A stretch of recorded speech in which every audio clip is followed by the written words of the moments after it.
hadis yang diriwayatkan daripada Ali bin Abi Talib, Sayyidina Ali radhiyallahu anhu, di mana Ali radhiyallahu anhu menyebut di dalam hadis, dia kata kuntu rajulan mazza fastahyaitu an as'ala Rasulullah sallallahu alaihi wasallam limakan ibnatihi minni fa amartu al-Miqdad ibn al-Aswad an yas'alahu atau fa amartu Miqdad ibn al-Aswad fasa'alahu faqala yaghsil dzakarahu wa yatawadda.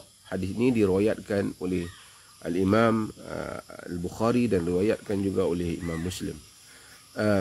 Kata Ali, kuntu rajulan mazza, aku adalah seorang lelaki yang mazza. Mazza ni ialah maksudnya selalu keluar air mani, air mazi. Mazza ni daripada mazi, keluar air mazi. Air mazi ni biasanya keluar ialah kerana mungkin satu orang tu dia cepat terangsang, ataupun tak semesti dia salah. Kadang-kadang orang pemikiran orang kita ni dia silap. Kalau orang tu terangsang, dia rasa salah. Dia tak salah, dia terangsang, dia salurkan rangsangan dia ke tempat yang betul, dia mendapat pahala. Dan itu adalah normal bagi lelaki yang sihat ataupun juga bagi wanita yang sihat.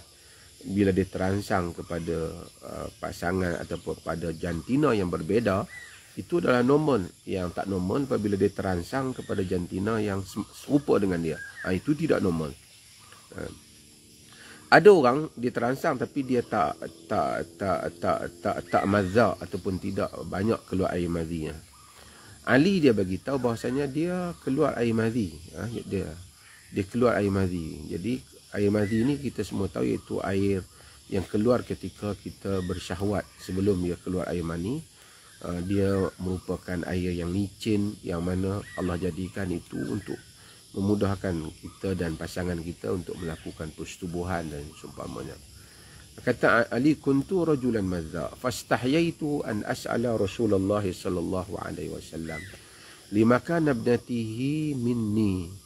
Aku malu untuk bertanya Nabi sallallahu alaihi wasallam disebabkan kerana kedudukan anak perempuannya dari aku, maksudnya di sisi aku, iaitu Ali ini merupakan menantu kepada Nabi sallallahu alaihi wasallam.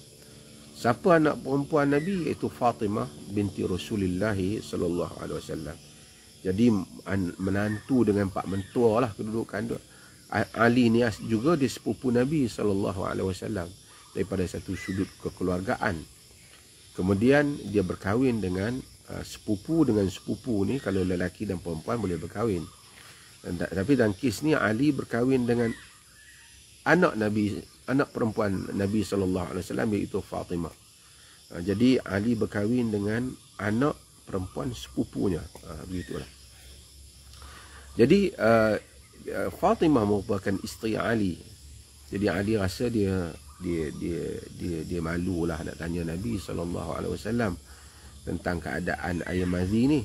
Air mazi ni najis ke tak najis ke? Bila kena pakaian, bila air mazi tu kena pakaian, macam mana nak pergi tanya Nabi? Taklah salah, orang lain pun tanya.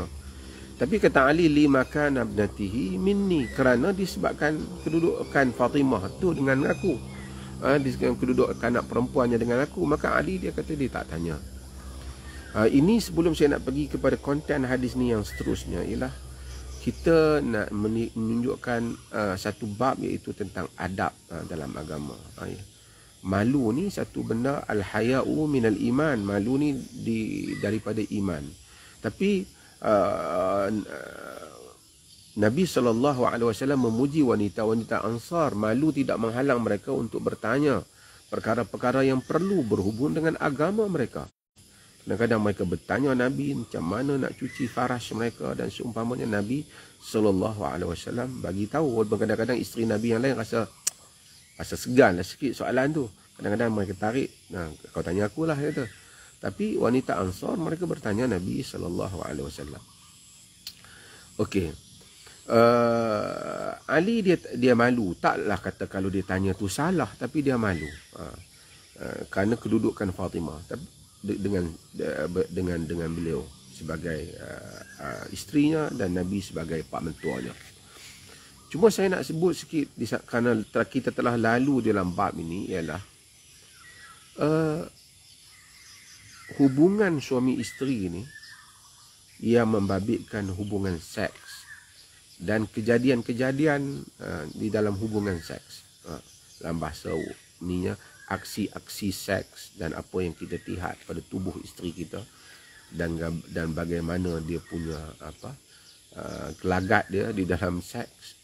Ini semua menjadi kewajipan untuk lelaki, suaminya menyimpan hal ini. Dia tak boleh duk pergi cerita kat kawan dia satu cerita seronok-seronok macam mana style isteri aku. Ini semua bukan benda yang digunakan untuk satu penceritaan. Kerana Nabi SAW kata, Inna asyarran nasi indallahi yawmal qiyamah ar-rajul tufda ila imra'atihi ar-rajul yufda ila imra'atihi wa tufda ilaihi thumma yanshuru sirraha. Seburuk-buruk, hadis riwayat Imam Muslim, seburuk-buruk manusia di sisi Allah pada hari kiamat kelak, ar-rajulu yufda ila imra'atihi, lelaki yang melakukan hubungan seks dengan isterinya, wa tufda ilaihi, dan isteri dia pun buat hubungan. Maksudnya mereka bergaul masa hubungan seks ni macam-macam lah caranya, kan. Nabi kata summa yanshuru sirraha, kemudian dia membuka ataupun menyebarkan rahsia isterinya tu. Isteri aku ni macam ni, style dia macam ni, dia jadikan bahan cerita, ataupun kalau ada kekurangan dia, isteri aku ni macam ni, berkaitan dengan hubungan seksual antara pasangan. Ini Nabi SAW kata adalah hamba Allah yang jahat, yang tak elok pangai, yang tak boleh kita lakukan hal yang seperti ini. Bahkan agama ni dia pelihara hatta perkara yang membabitkan hubungan yang, hatta benda-benda yang salah kita tak disuruh sebar pada orang. Benda betul walaupun halal, kita tak disuruh cerita isteri aku ni macam mana dia punya shape tubuh dia apa semua. Ini benda bukan orang cerita kepada, bukan tajuk untuk diceritakan kepada orang lain. Nabi larang perbuatan yang seperti ini. Bahkan di dalam hadis Nabi SAW, hadis yang diriwayatkan Imam Al-Bukhari, Nabi kata, kullu ummati mu'afan illa al-mujahirin, semua umatku dimaafkan oleh Allah Ta'ala, illa al-mujahirin, melainkan orang yang membuka aib. Mujahirin ni maksud yang menzahirkan benda yang tertutup. Apa dia? Dia kata, wa inna minal mujaharati an ya'mal ar-rajul bil-laili 'amalan thumma yusbihu qad satarahu Allahu alayhi wa yaqul ya fulan amiltu kadha wa kadha wa qad bata yasturuhu rabbuhu thumma yusbihu yakshifu sitra Allah anhu. Dalam hadis Nabi SAW kata, kullu ummati mu'afan illa al-mujahirin, semua umatku diampunkan melainkan al-mujahirin, orang yang membuka aib dia. Macam mana buka aib tu? Wa minal mujahirati, di antara perbuatan yang buka aib tu, an ya'mala ar-rajulu bil-laili amalan, satu orang lelaki buat satu amalan pada satu malam, benda yang salah lah dia buat. Wa yusbihu qad satarahu rabbuhu alaihi, tapi Allah tutup aib dia. Dia buat dosa tapi Allah tak buka apa dosa tu kat dia. Tapi dia fayaqul ya fulan amiltu kadza wa amiltu bil barihati kaza wa kaza. Wahai fulan, aku pada semalam buat sekian-sekian. Ya fulan, amiltul barihata kaza wa kaza. Wahai fulan, aku semalam ni buat sekian-sekian. Benda buruk tu dicerita ke orang. Kan? Nabi SAW kata, waqad bata dia telah tidur di dalam keadaan Allah Subhanahu wa taala waqad bata yasturuhu rabbuhu. Dia telah tidur dalam keadaan Allah Taala, Tuhan dia telah tutup keaibannya. Wa yusbihu yakshifu sitra rabbih anhu. Tiba-tiba dia pergi buka aib diri dia sendiri. Ini dilarang. Dilarang dalam agama. Hatta kita buat dosa, dalam Islam tak ada confession. Pergi depan orang agama bagi tahu, ustaz, saya ni telah buat dosa sekian-sekian. It's not your business to bagi tahu. It's not his business untuk kita tahu. Sebab itu orang datang kepada Nabi SAW dan kata, ya Rasulullah, alajtu mra'atan fi aqsal Madinah. Wahai Rasulullah, aku telah berasmara dengan seorang wanita di ujung bandar dan aku telah buat sekian-sekian melainkan tak berzina saja. Sayyidina Umar bin Khattab adalah majlis itu. Umar bin Khattab kata kepada dia, qad satarakallah law satarta nafsak. Allah telah tutup aibmu, mengapa tidak engkau menutup aibmu? Nabi diam. Kemudian dia pergi. Kemudian barulah Nabi SAW panggil supaya dan membaca ayat kepadanya, innal hasanat yudhibnas sayyiat. Sesungguhnya kebaikan memadamkan kejahatan. Nabi SAW ajar dia, suruh dia salat. Tapi artinya hatta benda yang buruk kita tak buka. Cerita-cerita aib kita yang lama-lama kita tak dibenarkan oleh agama buka. Agama suruh kita tutup keaiban orang Muslim, dan kita tu sendiri Muslim, kita tutup keaiban diri kita. Kita tak payah dicerita hatta pada isteri kita atau pada suami kita. Ramai orang ustazah apa ceramah kata kena cerita kat suami apa yang dulu-dulu dia punya. Ini semua tak benar. Agama tidak seperti itu. Di dalam peristiwa Umar bin Khattab radhiyallahu an, apabila mendengar ada pasukan tentera aja, ada komander dalam satu pasukan telah tanya anggota tentera dia, apa dia dosa-dosa lepas yang kau lakukan. Jadi kawan ni pun cerita. Umar pecat dia. Umar kata dia tidak patut buat hal itu. Itu bukan kerja dia pergi tanya dosa. Saya pernah dengar dalam ceramah dalam radio, satu orang penceramah dia kata, ada orang bila orang tanya malu nak cerita dosa-dosa dia yang lepas. Habis itu kan Allah tak malu. Ini dia tak faham tabiat agama. Kenapa dia nak mesti menceritakan dosa-dosa dia yang telah dilakukan yang lepas? Bahkan dia disuruh untuk menutup apa yang telah dia lakukan yang lepas. Dan dia tak payah pun cerita pada orang. Itu antara urusannya dengan Allah SWT. Bahkan sepatutnya dia meminta supaya Allah menutup dosanya itu di dunia dan di akhirat. Agama itu, Allah itu sitir, Allah itu sukakan menutup keaiban. Sebab tu Ghafur dan Ghafar itu maksud bukan saja ampun, dia tutup keaiban. Maka itu tabiat agama. Sebab itu agama melarang kita juga membuka keaiban orang lain. Siapa yang buka keaiban orang yang bersifat peribadi, Allah Subhanahu Wa Taala membuka keaiban dia. Melainkan benda itu kita bahaskan dalam konteks kemaslahatan umum. Itu isu yang berbeza. Okey, balik kepada hadis ni, maka Ali bin Abi Talib dia malu, bukan dia salah, kerana itu bukan keaiban. Kalau satu orang lelaki dia selalu keluar air mani terangsang, itu juga bukan satu keaiban. Tetapi oleh kerana sifat malu Ali itu, dia telah meminta sebab Al-Miqdad Ibnul Aswad. Al-Miqdad Ibnul Aswad nama dia Miqdad bin Amr bin Sa'labah, merupakan sahabat Nabi SAW, termasuk sabiqin al-awwalin, orang-orang yang awal yang menganut Islam di Mekah, dan terlibat dalam semua peperangan, terlibat dalam peperangan Badar, dan terlibat dengan peperangan banyak dengan Nabi SAW. Merupakan sahabat yang awal yang mulia. Di dalam ajaran Syiah ni dia tak suka sahabat, tapi tang Miqdad ni dia sukalah. Miqdad, Salman, Abu Zar, Syiah dia accept those people.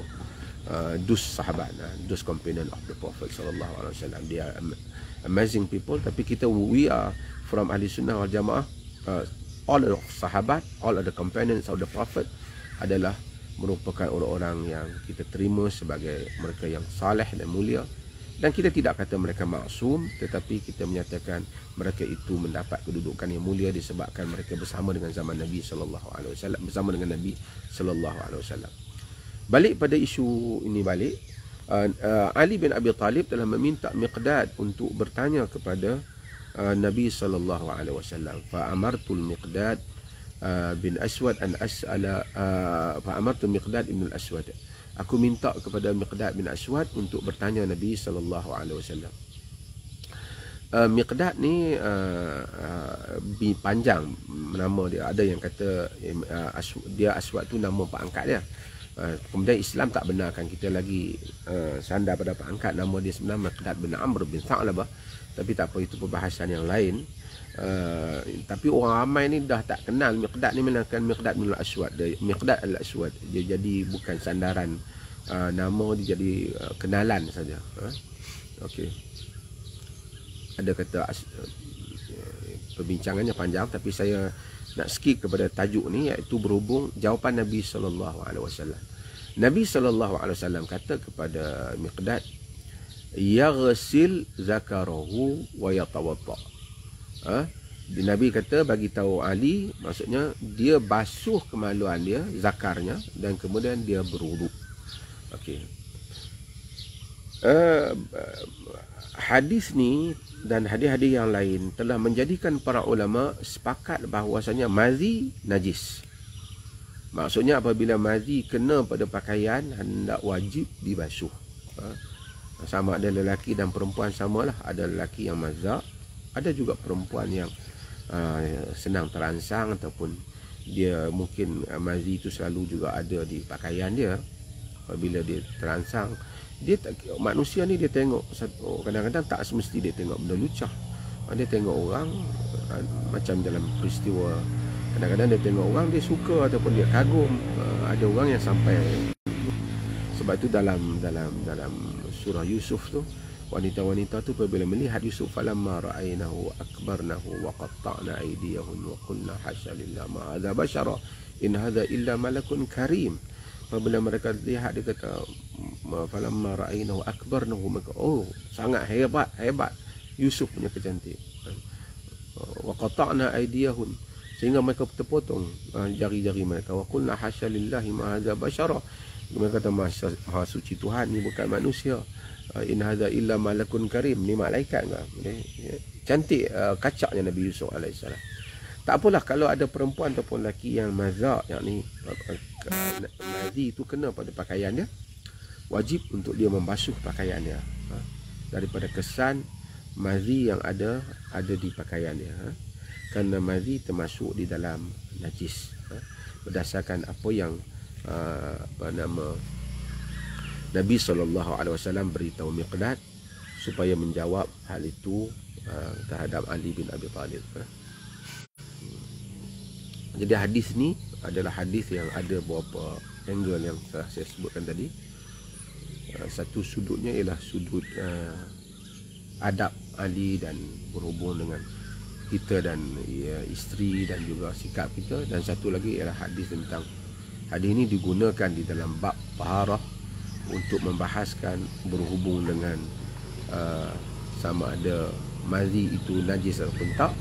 Berdasarkan hadis ini, maka para ulama telah menyimpulkan bagaimana mazi merupakan sesuatu yang najis.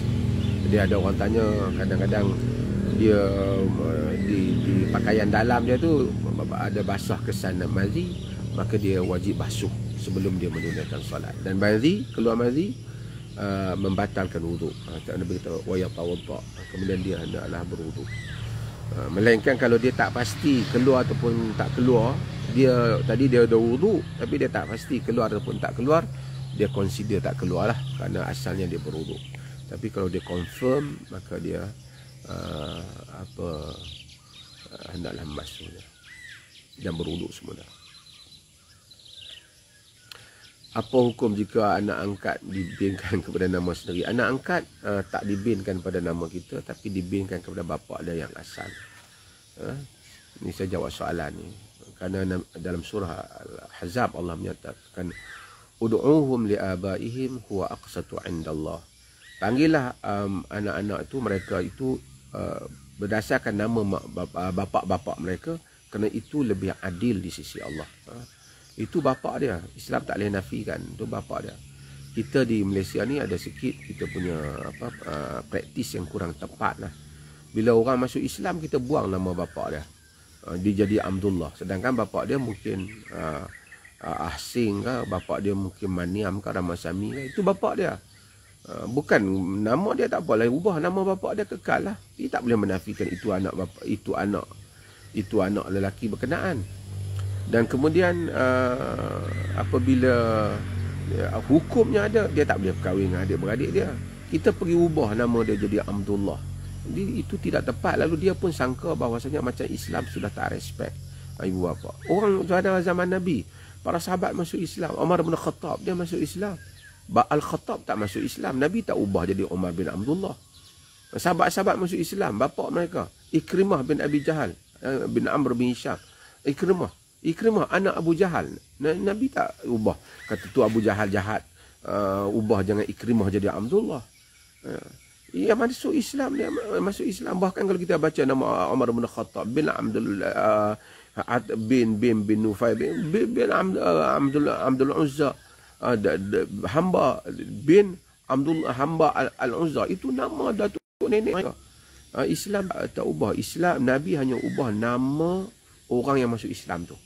Nama bapa dia tak ubah.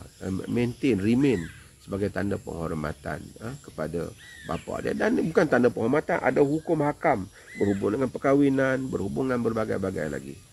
Kekal nama.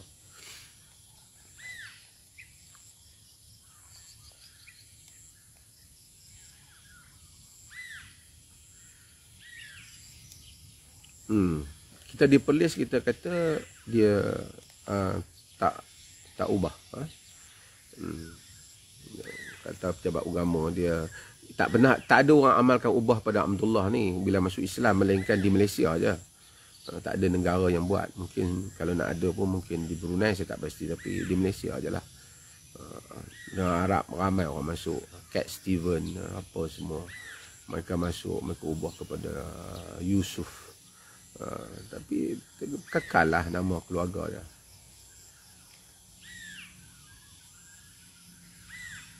Bolehkah kita mewajibkan amalan sunat pada diri kita? Kita mewajibkan pada diri kita, tak boleh wajib pada orang. Wajib bukan maksud kalau kita tak buat dia berdosa, tapi kita maksud kita disiplinkan diri kita untuk buat. Itu tidak mengapa. Itu tidak mengapa, bahkan itu mungkin akan menjadikan kita lebih kuat untuk mengamalkan amalan-amalan tertentu. Umpamanya kita disiplinkan, kita tak mau tinggal tahajud. Itu sesuatu yang baik. Kita disiplinkan diri kita.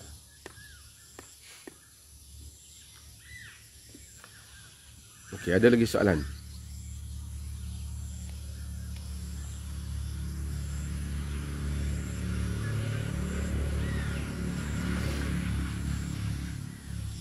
Tutup aib dengan suami, tak disuruh untuk suami ataupun isteri membuka aib-aib mereka yang lepas yang lama.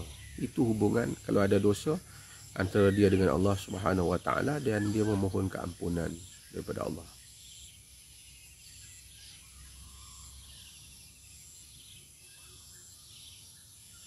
Nanti kita akan sampai perbincangan tentang wadi najis. Kita akan sampai perbincangan tentang rutubah farjil mar'ah,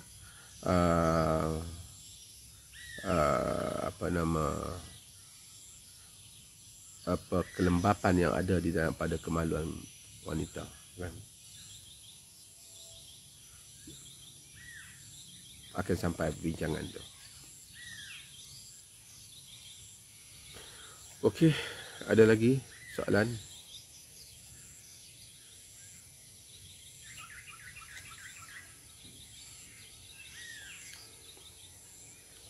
InsyaAllah kita akan orang tanya pasal keputihan. Keputihan saya dah sebut, kita akan bahas dengan lebih detail lepas daripada ini tentang keputihan yang keluar daripada wanita dan bagaimana hukum dia, dan insya-Allah mungkin esok atau lusa akan ada siri-siri dia tu yang telah kita senaraikan lah.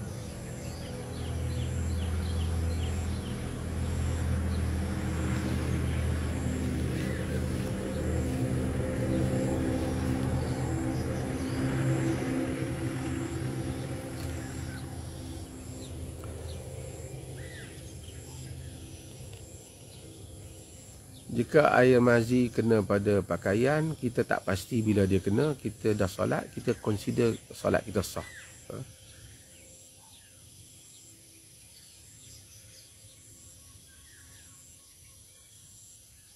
Badan kita yang berbalut, yang melecur, nanti ada tentang jabirah, kita akan bahaskan. Anggota yang secara umumnya, kalau anggota yang terkena cedera yang tak boleh kena air, tak wajib untuk kita kenakan air pada dia. Kita ambil bahagian yang wajib saja, insya-Allah.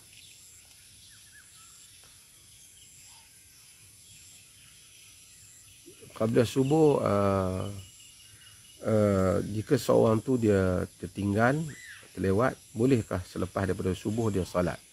Berlaku dalam satu riwayat dalam hal ini, Nabi SAW tanya sahabat, Salli ba'da fajr. Dia kata tak. Dia kata dia solat apa yang dia tertinggal sebelum itu. Nabi SAW tak melarang perbuatan dia.